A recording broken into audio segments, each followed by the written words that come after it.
Yo, so I think we can just get started.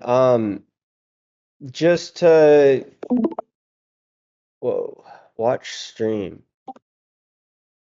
Nice.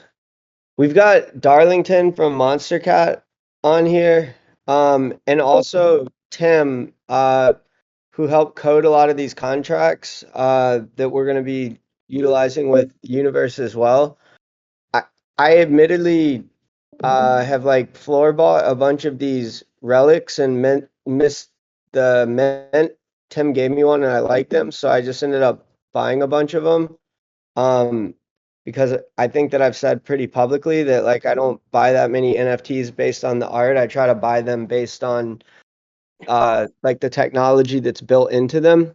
And since I know that a lot of the people that are involved in this project are Chad builders, um, we like that just is what got me originally interested in it. But um, I've been working with Darlington on a side project that has to do with some music. I like alluded to that on the AMA yesterday.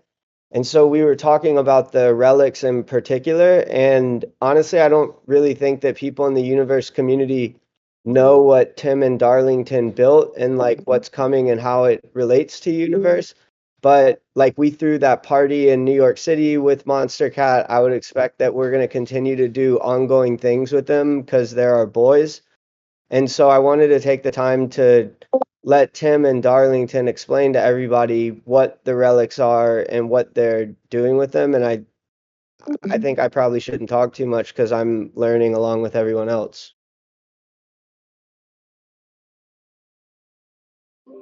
Sweet. Thanks everyone for joining.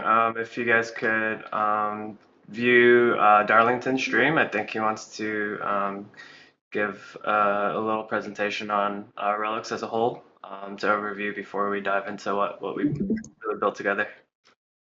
Cool. Can everyone confirm that they can see my screen? Yes, sir. Perfect. Cool. But before anything, guys, I want to start by thank you for having me. I've been an avid follower of the Universe ecosystem, essentially from the days that Tim was telling me about the Pepes. I minted something like 10 to 20 polymorphs, and then I floor bought another 100. So I'm definitely a polymorph whale, I think, in terms of the holding. So as well as I followed along most of the update calls around your smart contracts, the market, the auction, the minting, all that as well. So I've been a member of the community for a while now, and it's been a pleasure working with you guys on the event, and now working with Tim and Tyler on these projects as well. So yeah, guys, thank you for having me. Don't name that other project. I know you know I won't. Here. We're just calling it Redacted for now. Yeah, Redacted. Working with Redacted with Tyler has been a pleasure. But we're here today to talk about Relics. This project came together probably about 8 months now. Ideation, and pitched it to Tim on the and Universe on the smart contract side. And yeah, we've just been grinding away at it for a while now. So I want to thank Tim, illustrator. He's been an extremely close friend, collector, and then builder on this project. And he's just been a wonderful human to have got to know over the last, I'd say it's been like a year and a half now. Love you, Tim. Just want you to know that. Love you too, bro. Yeah, it's been a crazy journey seeing NFTs boom, and a lot of what NFTs are right now is still very basic and primitive, and so we're hoping what we're bringing to the table here is pretty innovative and will allow like flexibility for other projects as well with Universe. And so Relics is really the first project to, it was their innovation, their thought innovation that drove this contract design together. And yeah, super excited to keep pushing things forward. Cool. So guys, on that note, I want to give a little bit of context of where this project came from, and I'll try to keep this short. But essentially, back in September of 2020, I started. Well, actually, I'll give you even more context on who I am first. My name is Mike Darlington. I'm the co-founder of the record label Monstercat. We've been around for about 11 years now. We specialize in electronic music.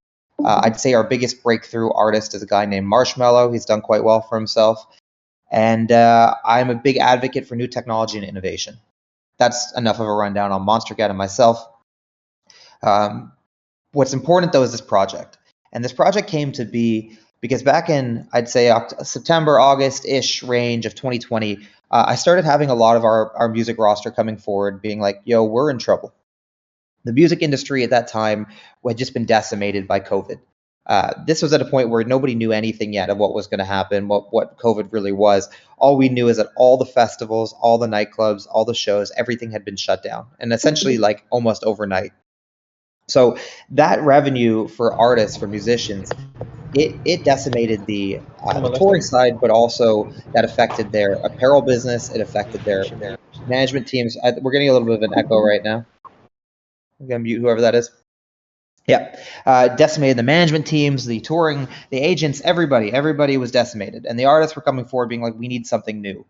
And at that point in time, I didn't really know anything about NFTs. But I was very interested in solving for that problem that we had, which was artists needed sustainable revenue, sustainable growth to maintain their livelihoods and their teams.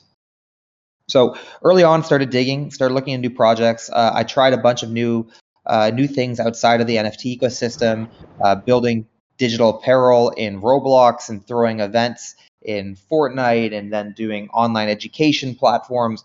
We tried a lot of different projects, and the reality was none were able to make up for the loss of revenue from touring. Fortunately, though, I'd known Justin Blau for a very long time, and everyone just knows him as Blau, the DJ. And he's been a huge advocate for crypto, Web3, NFTs since as far as I can go back. And at that point in time, he was promoting Nifty Gateway and his drops on Nifty Gateway. And my eyes just, shot open. I'm like, I cannot believe that music can have tangible value and tangible ownership, because it's been so long since I could consider music to be something that had, a price to it. We're too used to an economy where you pay $5, $10 a month and you have access to the world of music. So that really opened my eyes up to the fact that there can be value and ownership in collecting to music. And I'd always been a believer that music should be collectible. It used to be collectible, whether it was CDs, vinyl still to this day, and even MP3s. And we used to trade MP3s back and forth. So I needed to solve that age-old problem of how do I make music collectible? How do I solve for the artist sustainability of my roster? And that led to the creation of Relics. I'm going to play a video for you guys. Hopefully you can see my screen, and hopefully the audio will just echo through my mic, because the audio is kind of cool. So yeah, here's the video.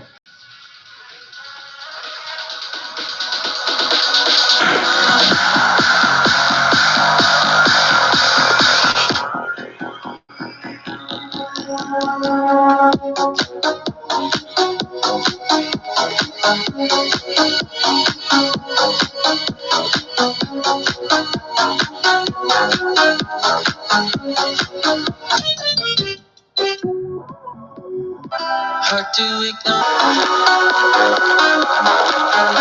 I lost myself in the night.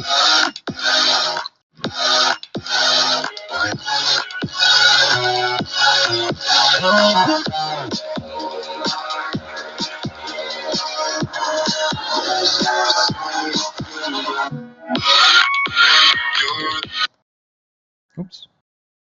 Let's get that screen back up. So, Relics, guys. Oh, why have I lost most of my videos? Weird. I'll have to figure this out after. Generally, there's 6 videos on the screen right now. We're going to look at 3. But Relics are full-length songs and visuals as ERC 721s. They're collectible audio-visual NFTs, and they're full-length songs, as I mentioned. And I'll show you an example of what a relic can look like. This is... Yeah, my whole program right now is just fucked up. So I can't even open up full screen for some reason. We'll go for this one. Nope. Don't know what's going on, guys. Whatever you can still see on the screen, they are square audiovisual collectibles. During this process, though, we started to realize that music being collectible doesn't just mean we should be minting animated album arts and songs on the blockchain. We started to realize that there was this incredible wealth of technology available that we should take advantage of. So one of the biggest innovations for this project is something that we call, and I'm very proud of this innovation. We worked really closely with Tim to create it. It's something that we call dynamic rarity. And again, I'm losing videos for some reason. I'm so sorry, guys. Let me try refreshing the page.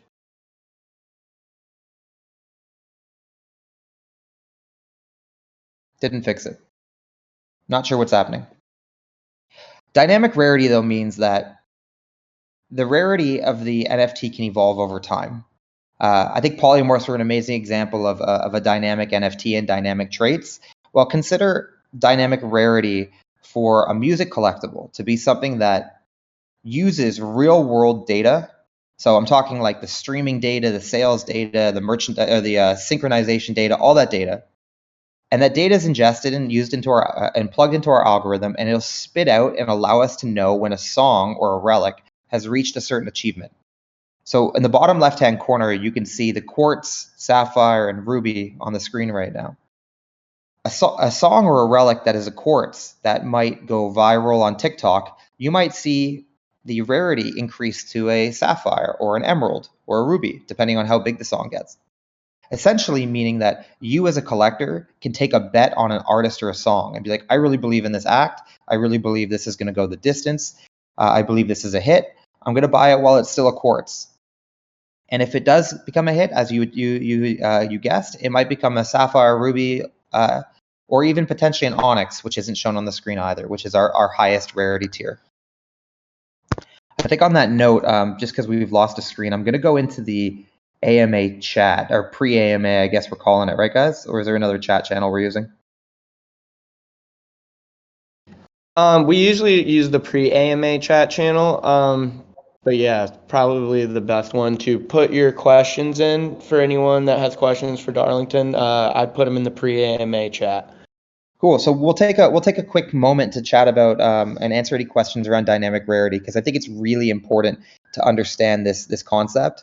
I know with NFTs, generally when you own a collectible, its traits kind of are locked and stay the same. But in this project, the rarity will evolve over time. It cannot go backwards. It's kind of like when a record in the real world goes gold or platinum. Once it's gold or platinum, it's always gold or platinum.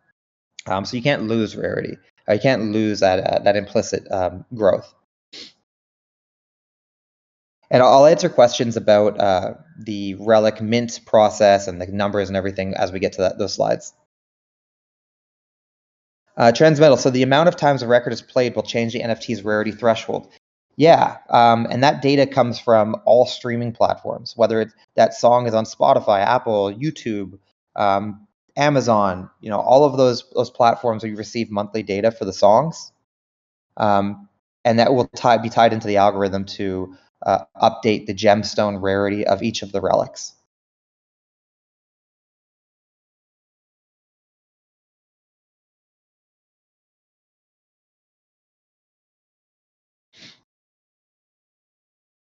All songs will, when we do the mint, which is actually tomorrow, you will unlock a different song that, and I'll show the distribution actually of what the season 1 will look like from a rarity standpoint. Once I grab that file, give me a second. That video.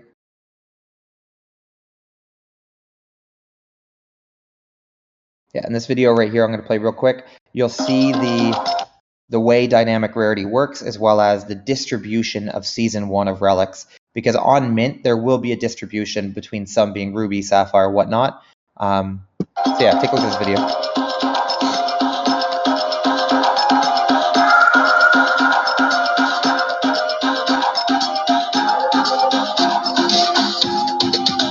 I can feel this time.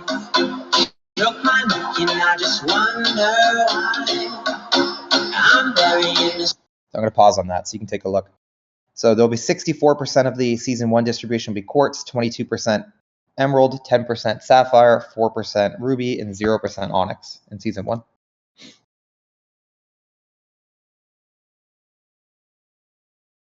Do we need to have our relics on Nifty or on our Ethereum wallet to do this mint process?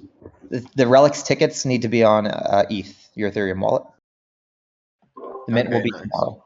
Will there be like a limit? Like, do I need to mint in a hurry for any reason? Nope. As long as you own the ticket, you can mint at any point your season 1 relic. But we'll get to the mint details as I get to the future slides. I just want to keep focus right now on dynamic rarity if there's any questions.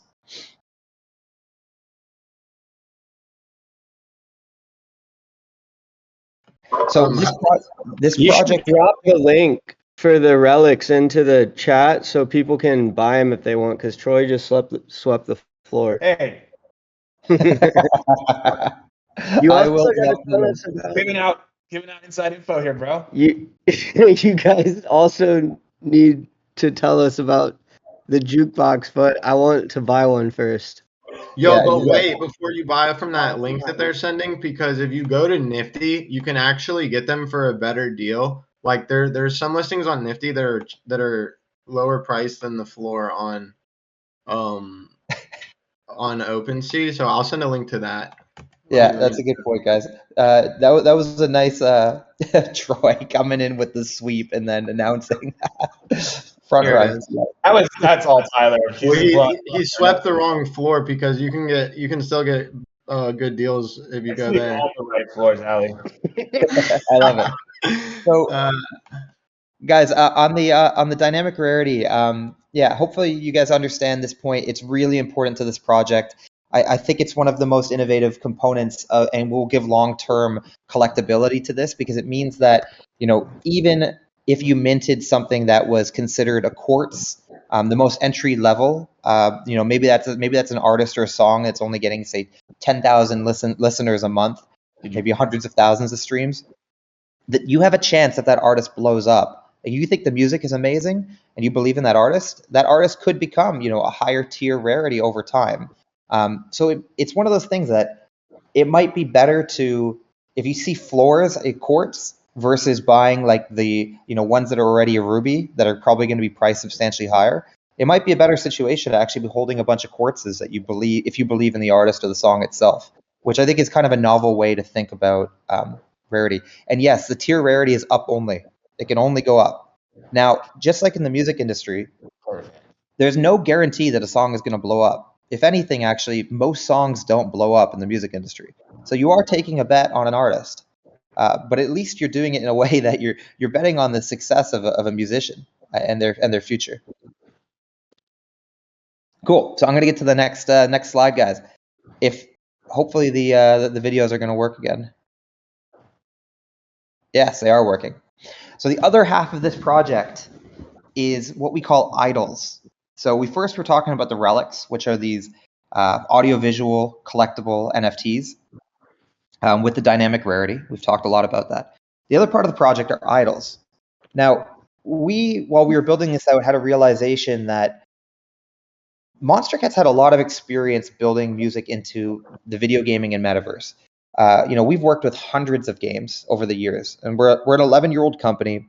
We've worked with almost every major esports organization, almost every major YouTuber and Twitch streamer in the gaming space at some point or another.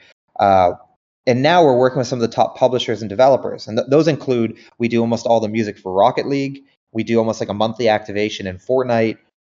We are the first record label to close a music deal with Roblox.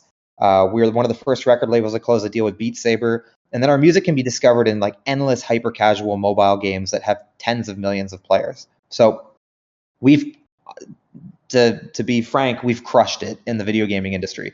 But in Web3, to date, we've only had one Web3 partner, even though we've had hundreds, if not thousands of partners in the Web2 ecosystem. And we started to ask ourselves, like, why is that the case? And we realized that we just didn't have the tools.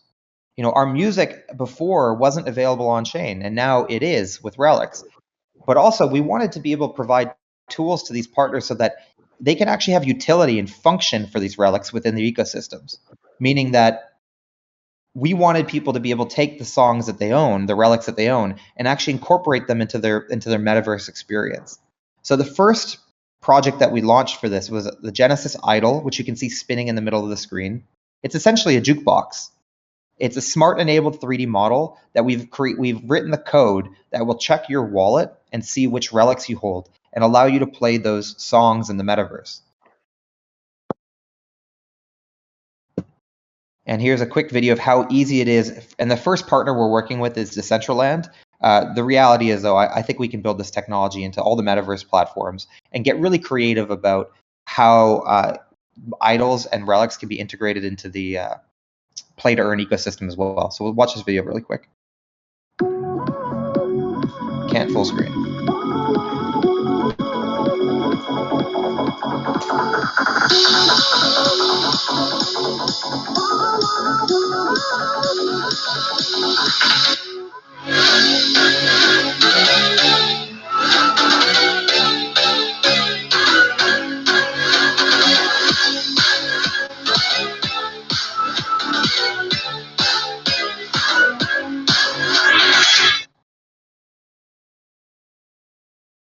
So we've got this built for Decentraland. We've also got this lining up with Jadu in augmented reality. We don't have a launch date on this quite yet, but we've got a working test product. So again, the same type of experience. Same experience of integrating smart enabled 3D models, being able to play your relics. Now, what's important to talk about with idols is that the first one looks like a jukebox, and we chose that on purpose so it makes sense. But the reality is an idol can look like anything. It could look like a festival stage. It could look like a hoodie. It could look like a rocket ship. Like, it can look like anything as long as it's got the functionality to look to see which relics you hold and be able to incorporate a music experience into the game or metaverse. And the beautiful thing about music is that layer can be integrated into anything. Music is just a beautiful function that shouldn't be limited to one product or another.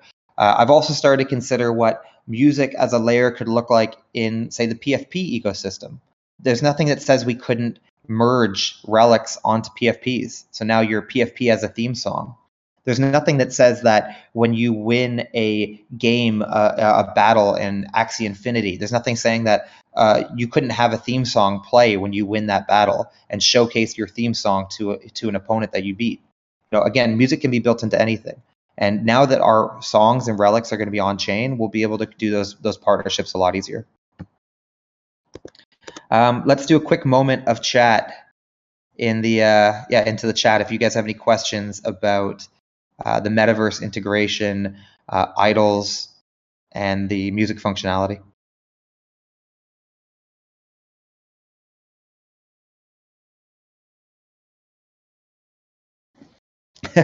Hype.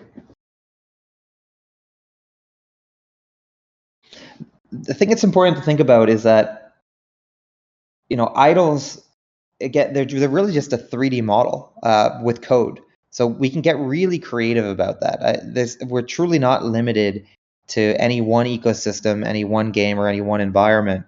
As we see innovations in the universe ecosystem, we might be able to find ways to incorporate these into their products as well. We're very flexible here. Is that code open source? Can I make my own Metaverse MP3 player with the code? It's not currently open source as far as I know, because it's limited to pulling in the music from Relics specifically. But I don't think it's out of the question that one day we could open up the Relics ecosystem to incorporate music from other projects. What do the NFT owner rights look like? If I own the NFT, can I use it in my creative works? So Monstercat is very forward-thinking in how we do licensing models.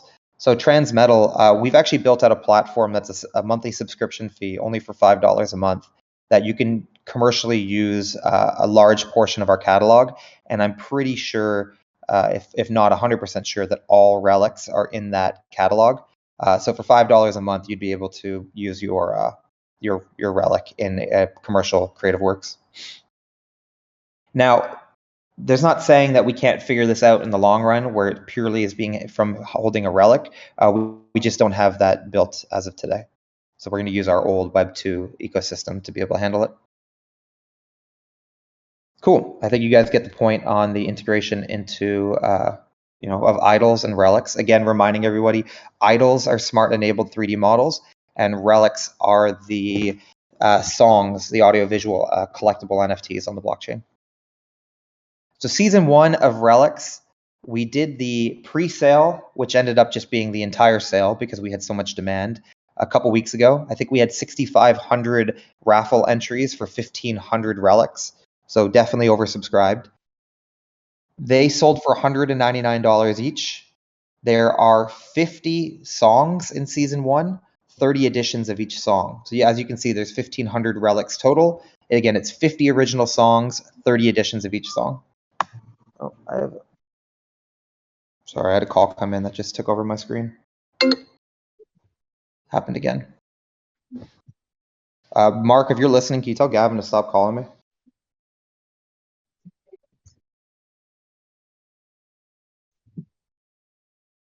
Cool. Do you plan on collaborating with Royal and use LDAs?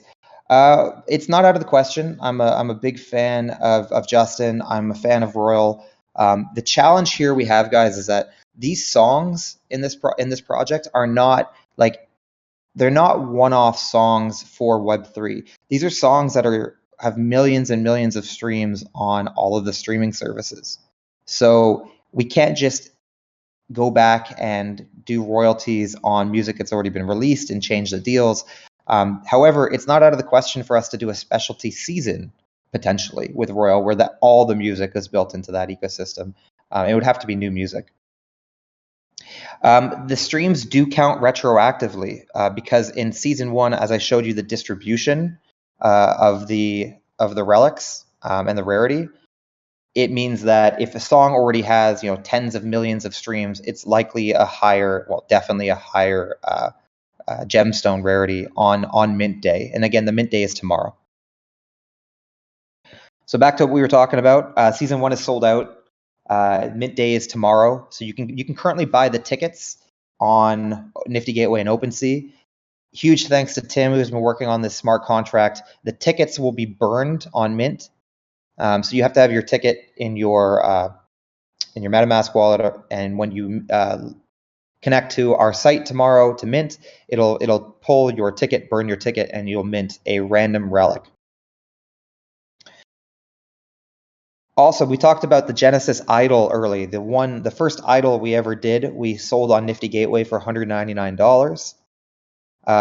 That was sold to our past collectors of Monstercat NFTs. We always try to incorporate creating value for our past collectors.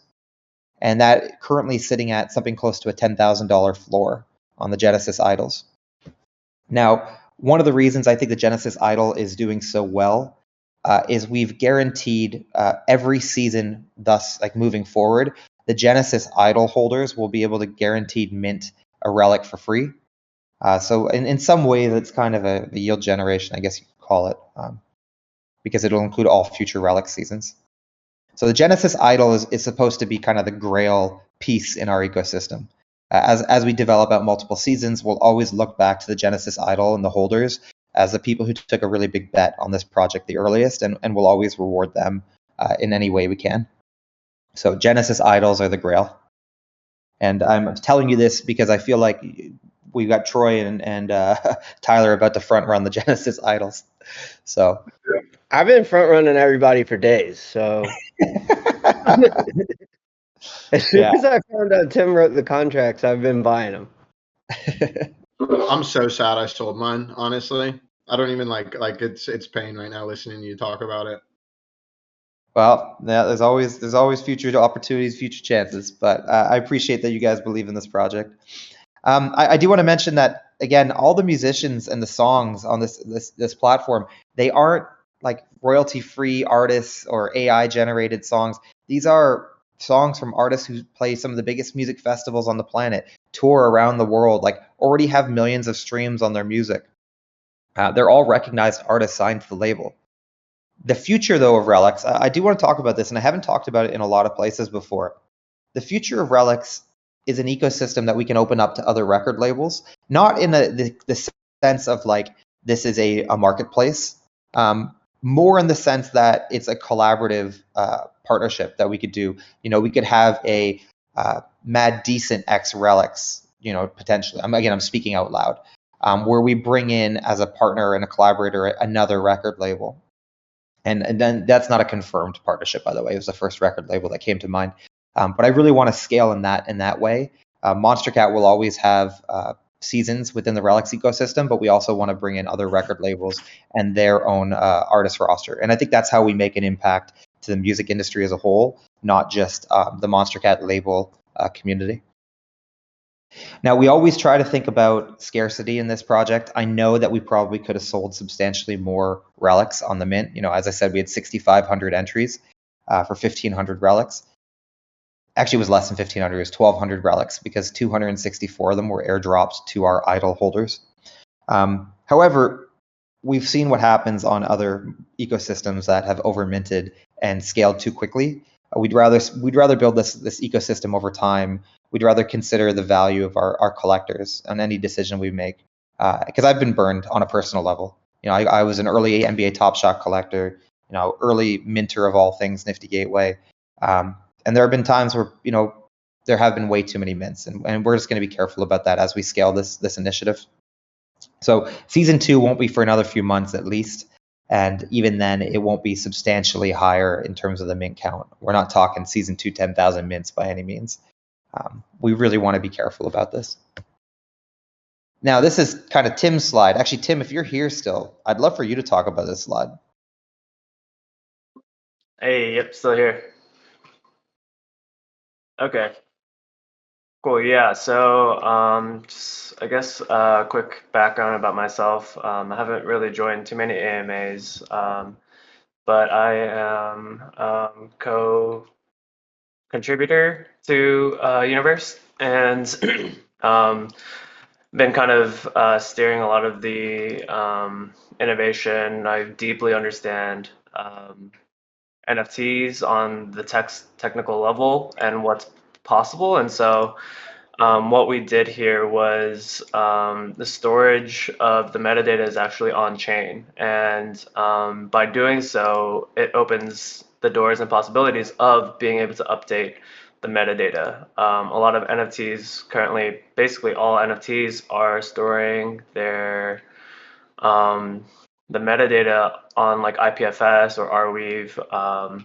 And that's where the assets, like the visual audio assets, will be living, but the properties such as the rarity or the BPM, whichever properties are defined, are actually stored on chain, and that allows there to be permanence and also impermanence. And so some metadata properties are marked as changeable, editable by the Monstercat wallet, and it just creates a whole new kind of like flexibility with NFTs. And so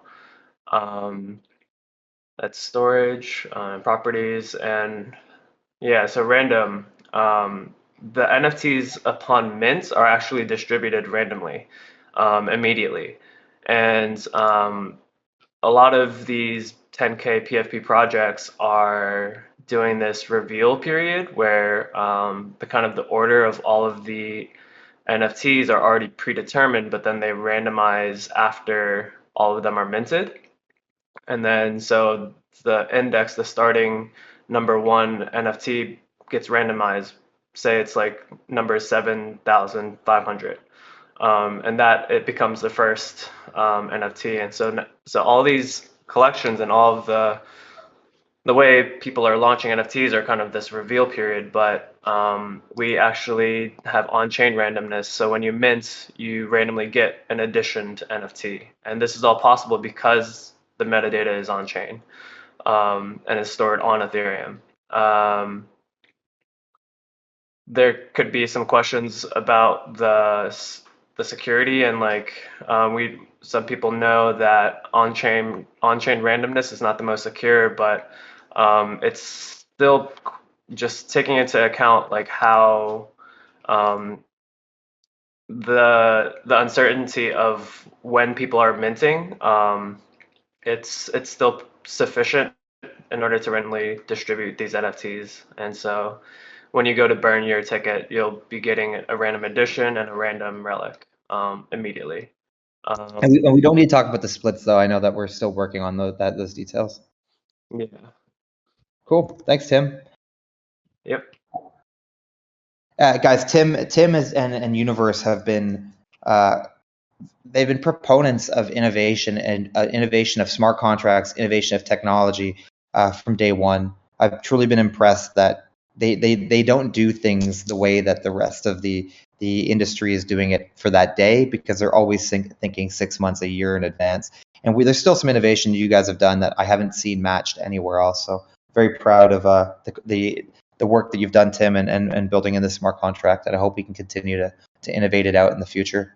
For sure. And another cool kind of addition to the contract is that each new drop that Monstercat does, whether it be more seasons of their relics, or if they end up, doing a partnership and launching relics with another record label under the same platform, the same contracts can be used. So multiple drops can happen on the same contract. And so as relics grows and expands, all the new relics will appear within the same contract under OpenSea, and you'll be able to filter with the new metadata that gets defined for each season, for each drop. Yeah, I think it's just a really cool way to build a platform. And also, this code will eventually be integrated within Universe, these contracts. And so our plan is to open up this, we call them packs. And they're essentially like loot boxes, because if you look at maybe NBA Top Shots, for example, you get a ticket, and you open it and you get a random NFT and random edition. And so what we've really innovated here is the ability to create random and distribute randomly. And so for creators, one creator that comes to mind is Nest Graphics. He likes to have multiple editions of his artworks, and so he can have a drop of like 50 editions of three different pieces that he's created, and continue to drop more and more using the same contract. And so our goal as Universe is actually to make this very extensible and within our platform, and also open sourcing the contracts. Looking forward to seeing what projects and drops come out of these contracts going forward. It's going to be exciting to see. Cool. Guys, this is just the last slide, and then we'll go into some questions. I want to talk about the ethos behind this project. Again, it came from a place of trying to solve for COVID artist sustainability at the beginning of, or I guess the end of 2020. Now that we're a couple of years later in this journey, it's still a problem. The music industry is still crippled. Events are happening again, but they're happening in a way that isn't sustainable. Artists are getting trapped at the border, going between countries. They're getting sick, and tours are being canceled. Restrictions are changing in each country daily. Different team members have been locked out of countries due to their own personal beliefs. We're not back. So this project is still as important as ever for the music industry, and I see it as more of an augment. It's not a replacement of the Web 2 way we do things. It's a way for the music and the artists to connect with their community in a different manner. We keep environmental impact in mind every decision we make in this project. I think we're carbon offsetting 25 times over every mint. I know that's a bit extreme, but we felt it was the right thing to do for a new project while we wait for ETH for its migration. And last of all, and the most important part of the ethos, I think, to the people listening, is value for our collectors. We really keep in mind how any decision we make or change we make affects the potential value, and how we create utility and value for our collectors. So it's built into every decision we make. But on that note, guys, I think it's important we take this to questions. I'd love to know if there's any questions from the community.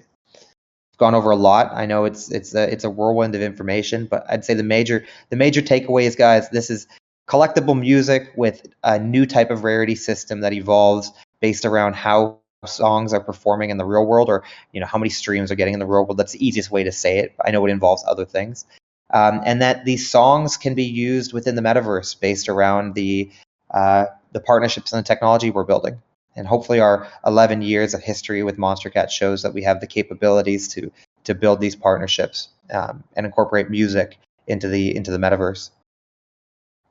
There was a question earlier on the mint. I can't remember what it was. If somebody wants to repost it, I'm also going to post. Yeah, there was a question on the mint. I wanted to get to it. Just can't remember what it was. Oh, is there a limited supply of a given relic? Yeah, as we talked about, there will be 30 editions of each relic. So there is a limited supply of each relic. And these seasons are capped out. Season 1 will only ever have 1,500 NFTs. Season 2 will be a complete new set of songs.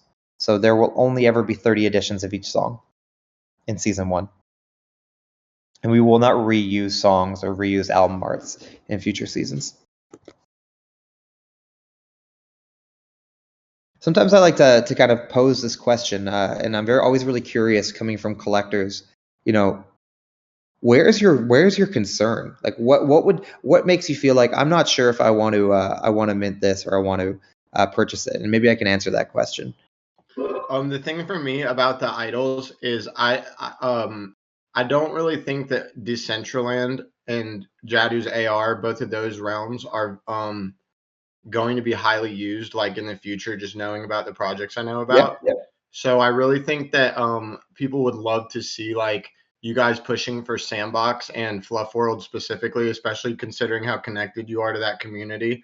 Even if you guys don't collect fluffs yourselves, you guys are connected to that community because of the fact that Monstercat is pretty partnered with Universe, and Universe is partnered with Fluffs, and it's all meshed.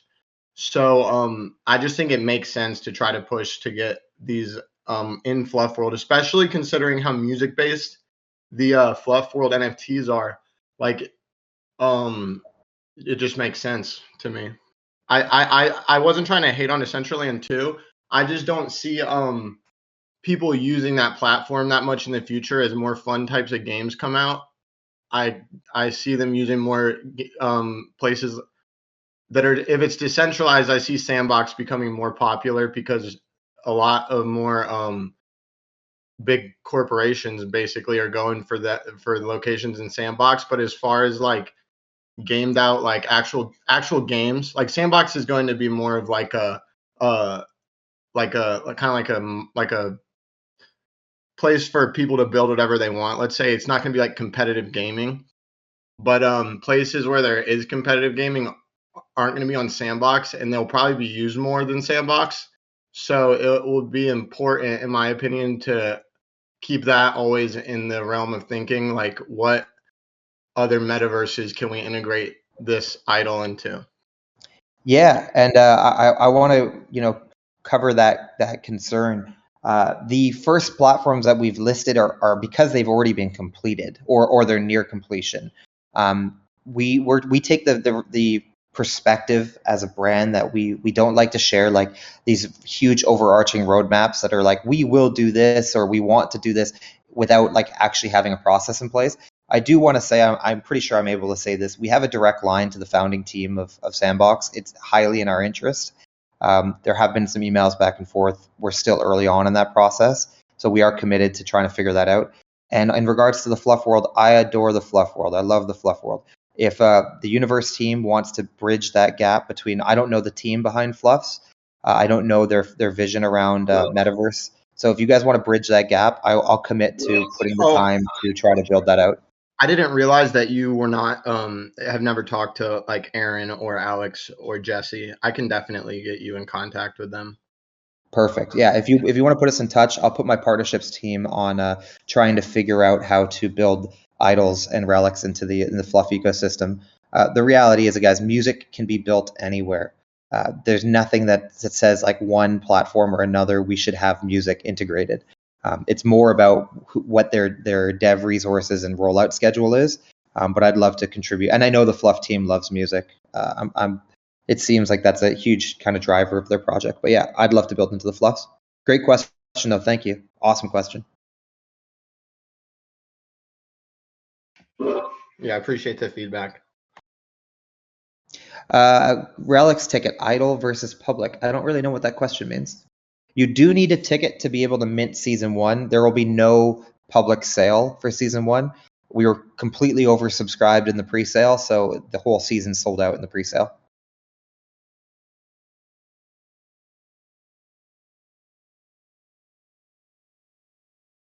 We did the pre-sale on Nifty Gateway because it was where past Monstercat collectors had purchased our past NFTs.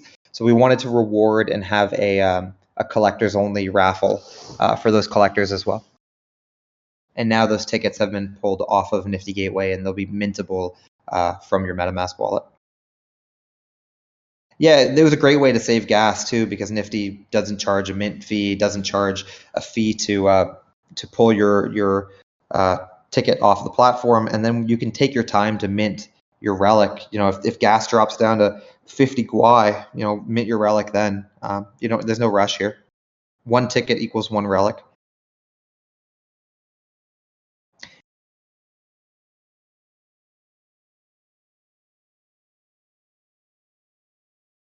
Yeah, I think. I actually have another question. Hit me. So somebody that doesn't have an idol, Yeah. how do they, or like what are they doing with their relic? Yeah, great. That's also a great question. So the way I looked at this project, I kind of look at it like Pokemon cards. I see that there's going to be a community of people who want to collect just relics because they're shiny, they're rare, they play music, they sit near their you can throw them up on your wall if you wanted to, because they are beautiful pieces of animated album art. Just like people who collect Pokemon cards who want to collect, you know, all the Charizards. That's a subset of people, but there is going to be a subset of people that actually want to play the game Pokemon, the trading card game, and that's how I kind of see the idol ecosystem. It's a utility, it's a use case for the music. It's just not going to be for everybody. Now there will be future idols for future seasons. Our next idol has an incredible designer behind it. I'm not going to say who it is yet. Which will, again, create an entry price point for people with idols that's going to be substantially lower than what secondary is right now. However, there will only ever be one Genesis idol. Like, we're never going to release another Genesis idol season. And we'll never do another, you know, everybody gets a free mint for life other than the Genesis idol. So there will be cheaper price point entries for the idols. Just the Genesis idols are kind of like the holy grail of our ecosystem.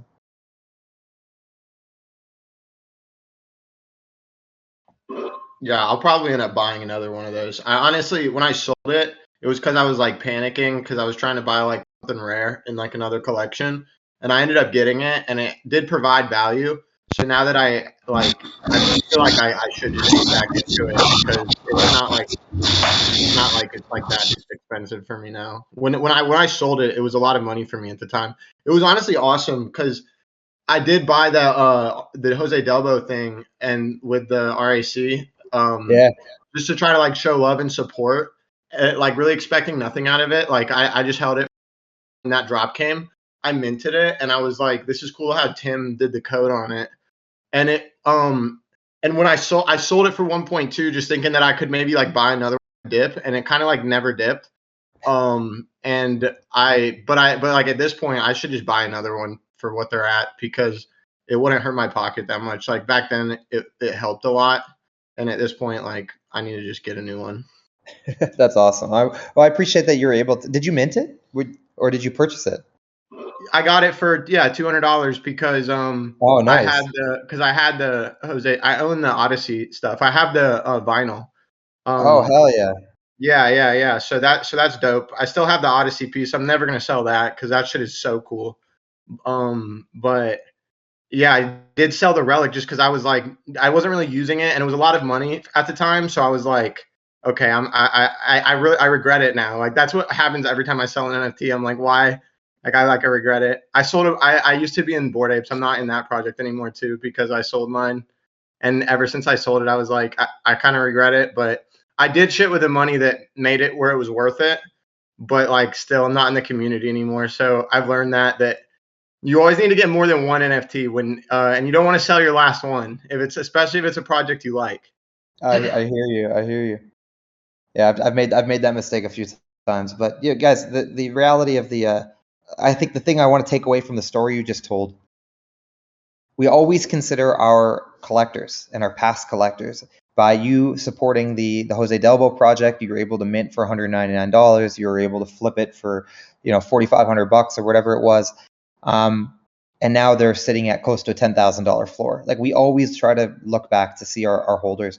Our first couple projects we did on Nifty Gateway were 50-cent drops for hundreds, if not thousands of people. And we did those so that we could create that like early collector community that could then go on and we could reward them for different drops. Those people who purchased and minted at 50 cent were able to purchase the Genesis idols, actually, if they had both of them, for $199. So again, we really try to think about our collector community and the value that we create for them.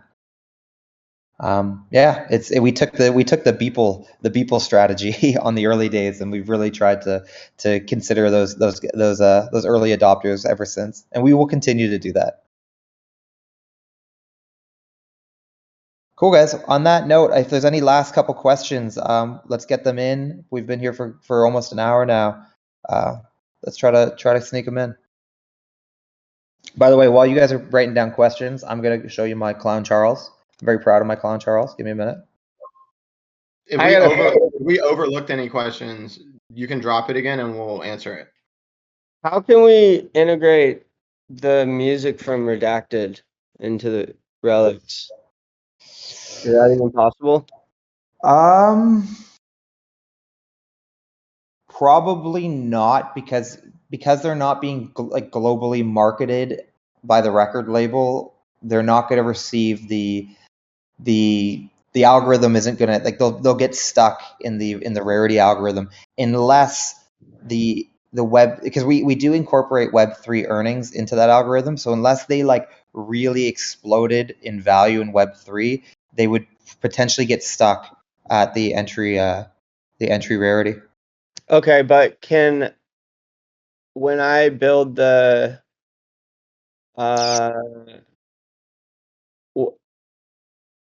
Zach, what do we call it? The metaverse? What are we calling it? The Republic of Metaversia? I don't know if Zach's still here. Can I put the jukebox in it if I build a metaverse? So you could If with you the build idol. a metaverse, you can probably put the jukebox in it if you're willing to do it. It sounds like it's up to the project more than to it sounds like it's easy for them to integrate it. It's more up to the metaverse. Okay, well, we can all consider ourselves metaversians, and I'm going to put the jukebox in it so all the polymorphs can jam. So that exactly could be done. You nailed it. If you integrate the jukebox, we'll provide the code to look back at your wallet to see which relics you hold. So we definitely can do that. I thought you meant specifically to the music, but yes, the actual jukebox itself, 100% we can integrate. And there'll be future idols, guys. It won't just be the Genesis idol. The next one is an insane collaboration, so I'm looking forward to showing everybody once the time is right. So, Oh, so you're saying that I could wait and potentially get a different idol on another drop? Yeah, you just won't have there will never be another Genesis idol, but there will be future seasons idols to play, because we want people to be able to play music, of course.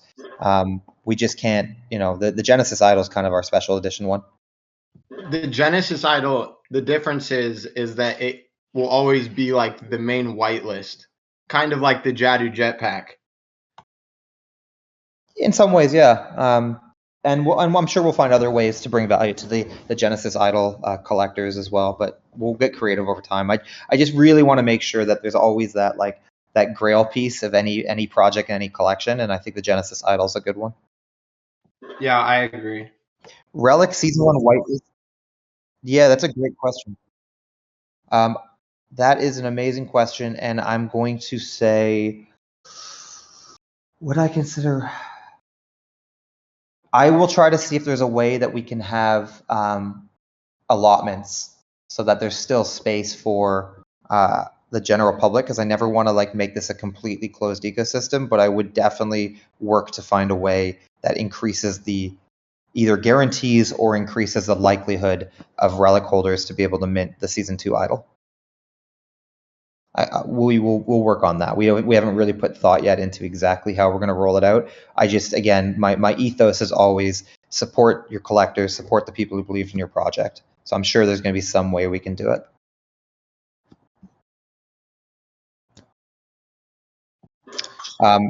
While if there's any other questions coming in, I'm going to show you guys also my polymorph that I'm going to be battling you all with in the future battler.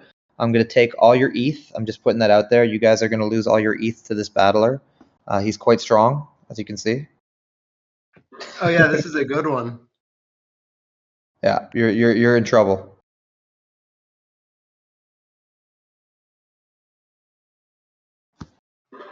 Yeah, you're gonna have to play against our friend Alex. He has like some crazy ones, like you guys ended up with. You guys share some of your best ones. You guys have some like really good ones. Yeah, okay, that's a good one. I need to add. I honestly, I want to add you to where we flex all of our polymorphs. Oh, please let me flex polymorphs with you guys.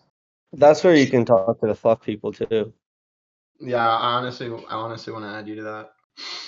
Anybody in the community right now, if you guys want to post your who you're going to be battling us with your polymorphs, I'm totally down. I'm so excited for the battling ecosystem. You guys have no idea. I probably spent like 5 ETH scrambling polymorphs just to like create the best battlers we could create.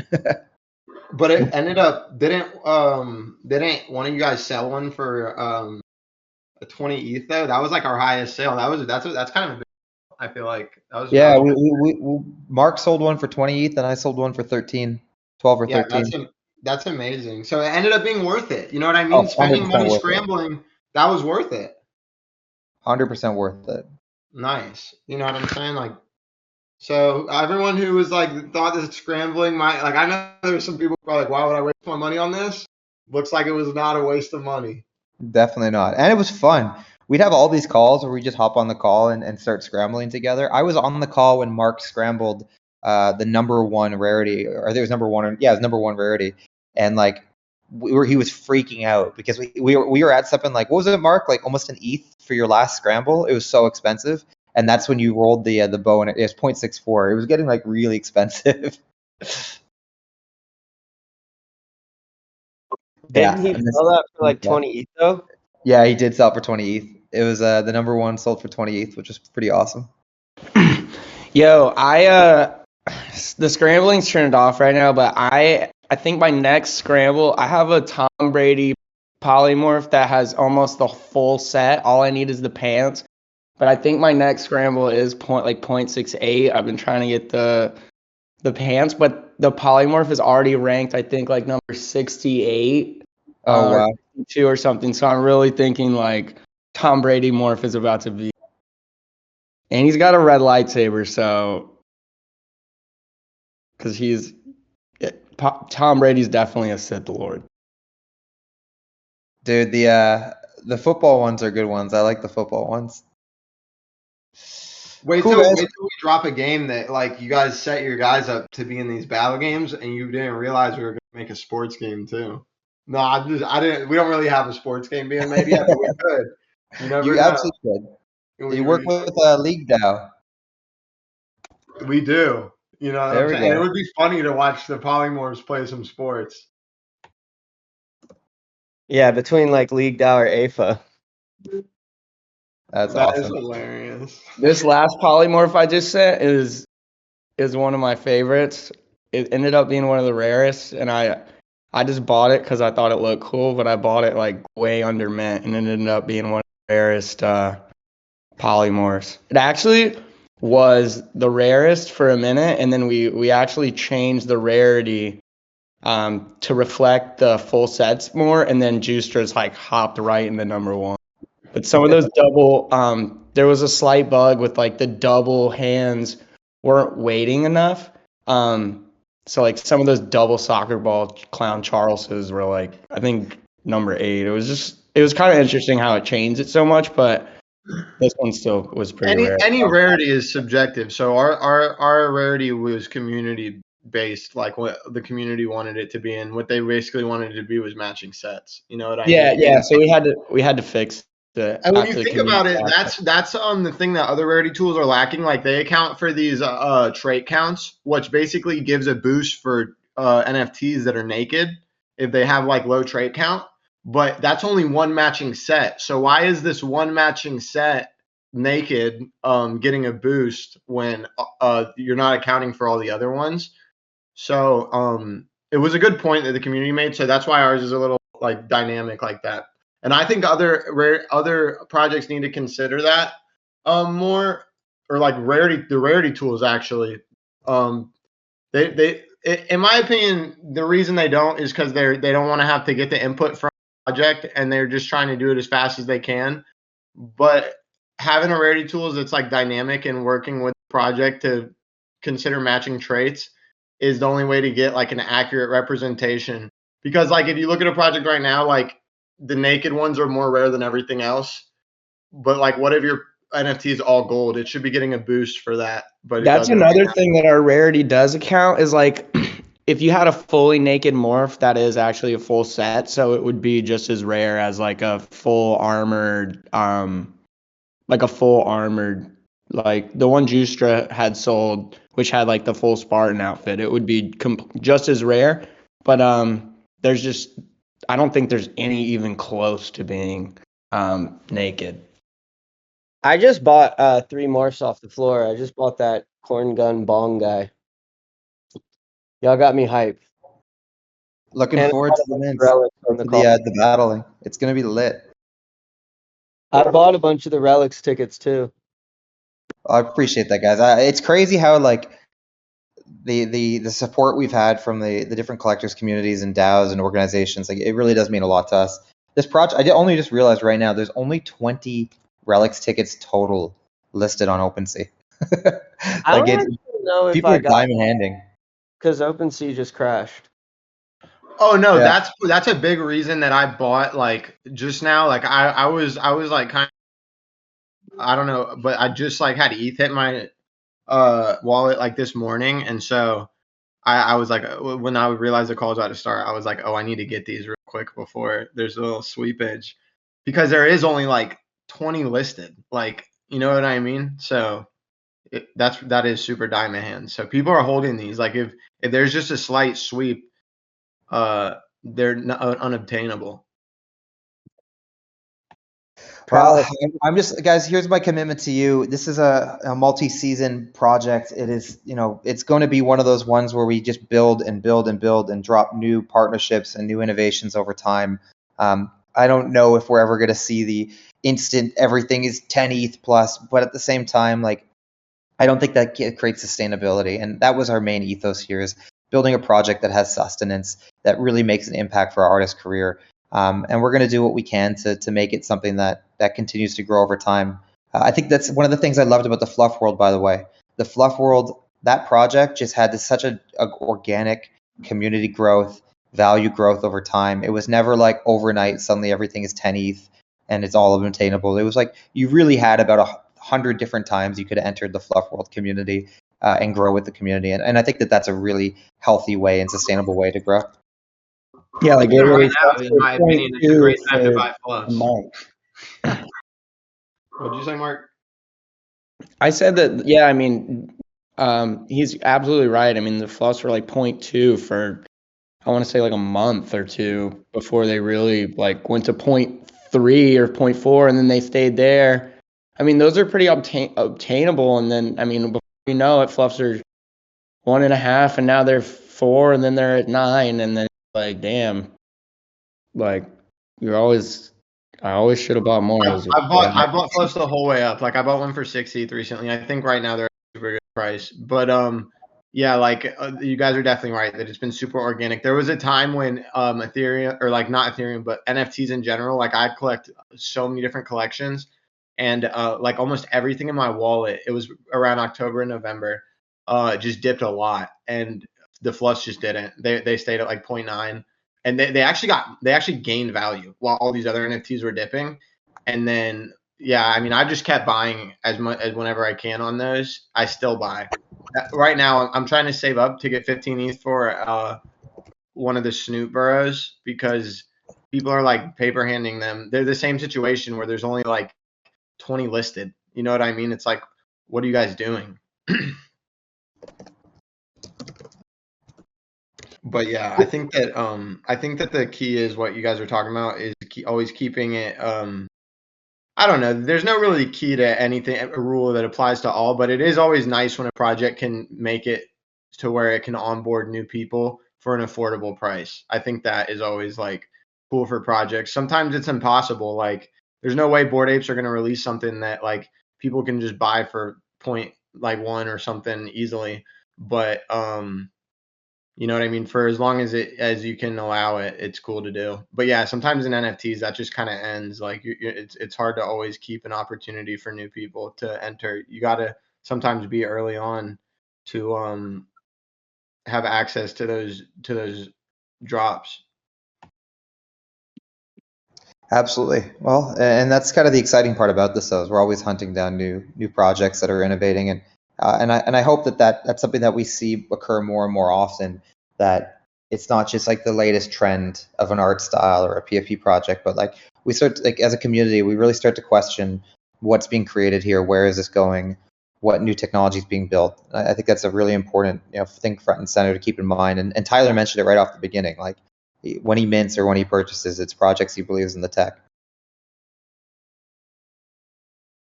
We like the tech. We like the tech.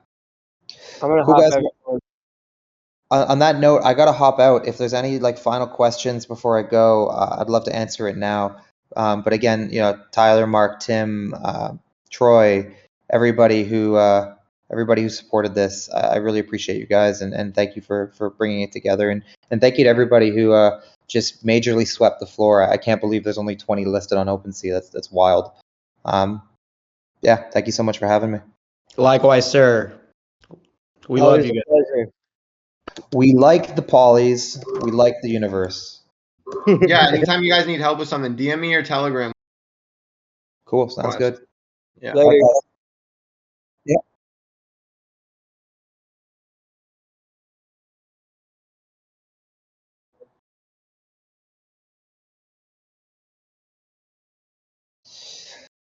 Yes, like yes. I'll see. Can you send me a private message about like an example of what you mean for a loop? But we'll try to find something here. All right, guys. Enjoy the rest of your day, and yeah, I'll talk to you all soon. Thank you for having me. Peace, peace. Bye, guys.